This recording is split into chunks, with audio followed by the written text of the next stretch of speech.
fishing news is brought to you by Navionics, Okuma, Yozori, Evinrude, and the Star Island Yacht Club Shark Tournament. I'm feeling a little bit like a kid right before Christmas, what with the unofficial start to summer with the Memorial Day weekend, and of course, the official start to summer flounder here in New Jersey. I'm Jim Hutchinson with the New Jersey Delaware Bay edition of the Fisherman magazine, packing my car with rods, getting everything set up. I'm going through, just like you have, your tackle box, getting everything with a light tackle, some of those bullet head jigs with some of those silicone skirts, like the nonpareil. Of course, got enough gulp to drown a horse. Red salmon belly as well. All kinds of stuff. I'm really looking forward to it. I, of course, I grew up saying flounder. My family's from South Jersey, down in South Jersey. Everything was always flounder. Everything was flounder. And it only became fluke when I started working at the Fisherman magazine. But whether or not you're fishing for fluke in Northern Ocean County, in Monmouth County, maybe in Staten Island, or if you're floundering around in Southern Ocean, Atlantic, Cape May County, or even down in Delaware, this weekend really should be about those back bays and rivers. I would point you first to the May edition of the Fisherman magazine. There's a great article on page 30 by Bucktail Willie Shillingford, Back Bay Tactics, his recommendations on lightening up when some of those fluke or flounder are in those back bays. Now I'm going to be hitting Great Bay this weekend. Lighter tackle, working those shoals, maybe some of those clam beds, any place where I can find a good food supply. Really lightening up on the leader. Even that 25 pound is probably too much. Down to about a 20 pound fluoro. Real light bucktails, as light as I can get away with. In fact, just like you figured out, found something I haven't even torn out of the package from the winter purchases.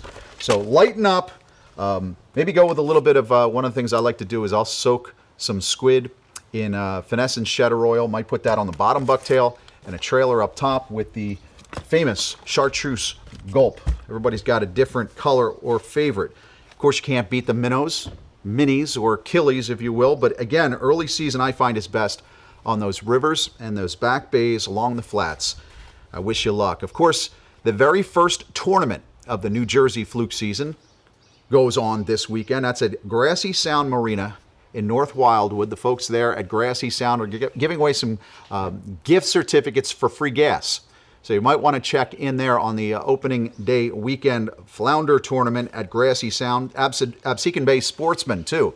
We're getting into that grand slam time, you know, the back bay slam, where you've got a weakfish, bluefish, fluke, and what did I miss? Striped bass, of course. But you can check in on the Grand Slam Customer Appreciation Tournament. That's being held Friday and Saturday. Stop in and see Dave at Absecon Bay for details on that. I don't know if it's too early yet for surfcasters to get in on some fluking. I know usually we like to get out in July and August in those front sloughs and everything, but I'll tell you, Brody Long had this one 3 weeks ago on a PS resin PV minnow. Got to check out these PV minnows they've got over at Charlie's in Normandy Beach. They work for stripers and they work for fluke. Meanwhile, I'm hearing of some bycatch fluke as well in the Manasquan, the Navasink, and Bobby at Fisherman's Den in Belmar says there are plenty of fluke in the Shark River right now. So it could be a very good start to the summer flounder or fluke season. Subscribers, don't forget about that dreamboat contest. I was checking the leaderboard earlier this week, and we don't have a fluke on there yet. I would love it if New Jersey anglers, Delaware folks, got in on the first big entries for that dreamboat contest. It would sure be nice to see a true doormat come in over this weekend. And also, don't forget about the sea robin category. If you're drifting around for those bottom fish and you're getting covered up by those sea robins, don't curse them, weigh them. A big bird this season could get you on the leaderboard. Now, right now, a 3.5 pound sea robin is needed to knock Mike DePalma from atop of that species category, but it would take just a 2.25 pound sea robin for you to get in the mix for that dreamboat contest. We have had a bunch of new New Jersey and Delaware subscribers getting on that dreamboat leaderboard. A new Cape May County weakfish entry last week is Thomas Mullins brought a 7.2 pounder into Sea Isle bait and tackle.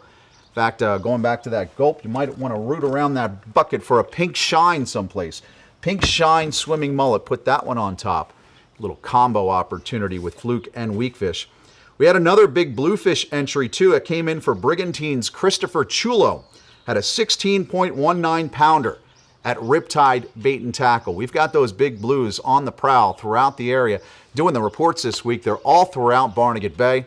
So make sure you keep some metals and maybe some nylon or metal leaders if you want to switch tactics real quick and go for some bluefish.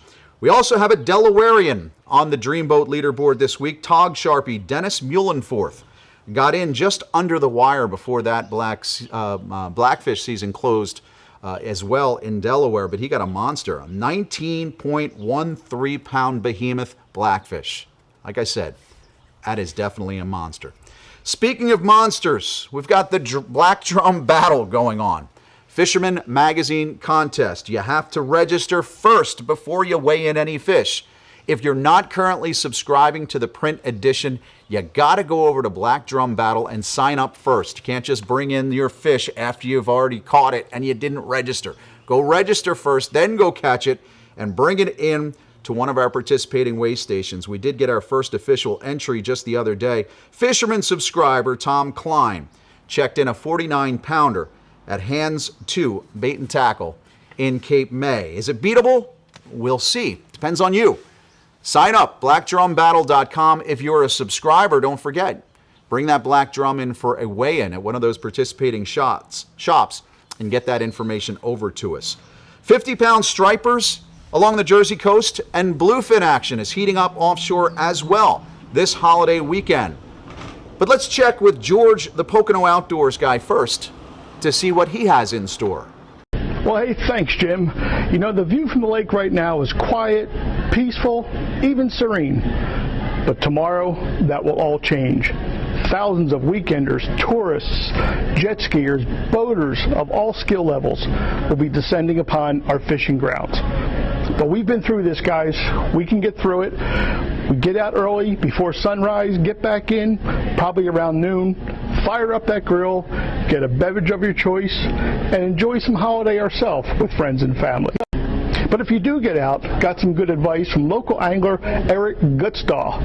Eric's the kind of guy that fishes 8-9 days a week here in the Poconos, and he's telling me that the topwater bite for both largemouth and smallmouth is exploding.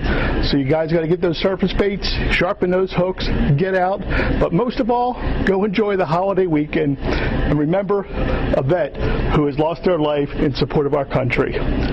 From Pennsylvania, I'm George, your Pocono Outdoors Guy.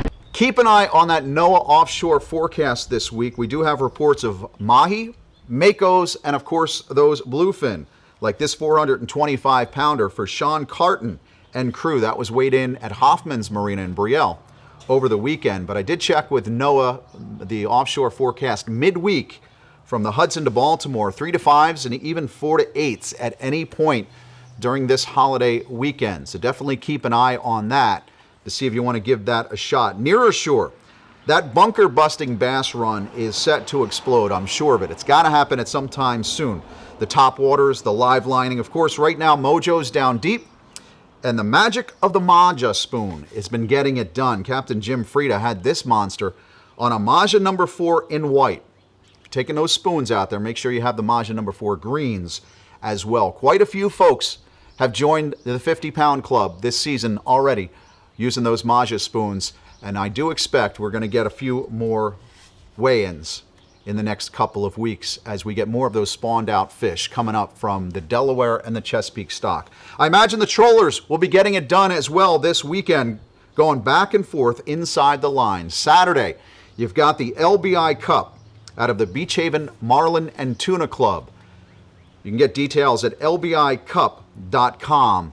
And while those folks are outside and inside the 3-mile line, but offside the beaches, I would expect some surfcasters will continue to get it done. The surfcasters have been doing very well in LBI using chunk bunker, like I said, in the last couple of weeks. But we are starting to get more of those reports filtering up north into northern Ocean County.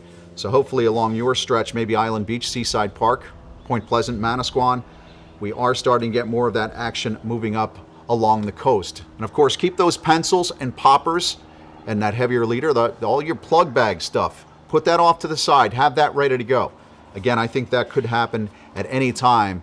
And maybe with some of those bunker moving in shore, first couple of days of offshore wind, that late afternoon dusk when it blows offshore nice and light, and those bunker move in against the wind and right in close where you get a good shot, penciling up a nice big striper. Now, we had that Hudson River satellite tagging project earlier this week. Gray Fish Tag, Navionics, and the Fisherman magazine. We had a great time, had some good success with a couple of decent-sized fish this week.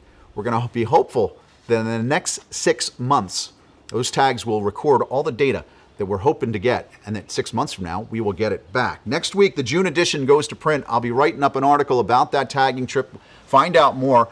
Plus, Mike Caruso, the Fisherman magazine's producer, is working on an outstanding video. We hope to have that done next week. Really cool event. We're putting a couple of tags in those post-spawn stripers. So make sure to look out for that and help us get some tags into some future fish as well at thefisherman.com. You can go to the GoFundMe page and help us with some more of that satellite tagging in the future.